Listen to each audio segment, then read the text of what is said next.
যুবক, তুমি কি মনে করতেছো টুপি পরলে এই দিনদার হওয়া যায় না? এই যে আমি ইসলামিক কথা বলতেছি, ইসলামিক কথা, ধার্মিক কথা বললে এই দিনদার হওয়া যায় না?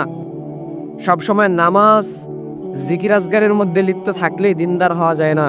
কিন্তু আমরা এতটুকু অন্তত বাসনা রাখি যে আমরা যেই কাজগুলো করতেছি, এই কাজগুলো করলে আমরা একদিন পরিপূর্ণ মুমিন হয়ে কবরের জীবনে যাইতে পারবো।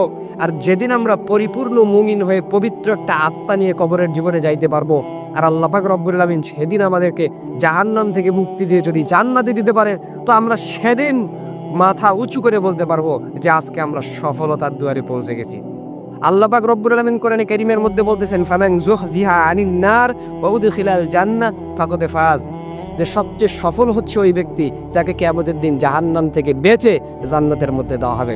এজন্য আমরা প্রতিজ্ঞা রাখি যে দুনিয়ার মধ্যে যেই কাজগুলো করতেছি দৃঢ় বিশ্বাস স্থাপন করি, যে ইসলামিক কাজগুলো করে নামাজ পড়ার মাধ্যমে, জিকির আজগার করার মাধ্যমে, মানুষকে দ্বীনের দাওয়াত দেওয়ার মাধ্যমে, মানুষকে দ্বীনের পথে ডাকার মাধ্যমে আমরা দৃঢ় বিশ্বাস রাখি যে আমরা একদিন পরিপূর্ণ পবিত্র আত্মা নিয়ে কবরের জীবনে যাইতে পারবো, কবরের মধ্যে যাইতে পারবো। আর সেদিন আল্লাহ পাক রব্বুল আলামিন আমাদেরকে জাহান্নাম থেকে মুক্তি দিয়ে যখন জান্নাতে দিবেন, তখন আমরা মাথা উঁচু করে, আমাদের হাত উঁচু করে আমরা বলতে পারবো যে আজকে আমরা সফলতার দুয়ারে পৌঁছেছি। আর দুনিয়ার মধ্যে তোমরা যারা নিজেদেরকে সফল সফল বলতা, তাদেরকে আমরা সেদিন দেখিয়ে দিব যে সফল মূলত আমরাই।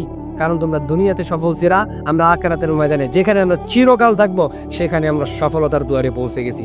এজন্য নিজেকে দিনদার তৈরি করো যুবক, নামাজ পড়া শুরু করো, জাকাত দেওয়া শুরু করো।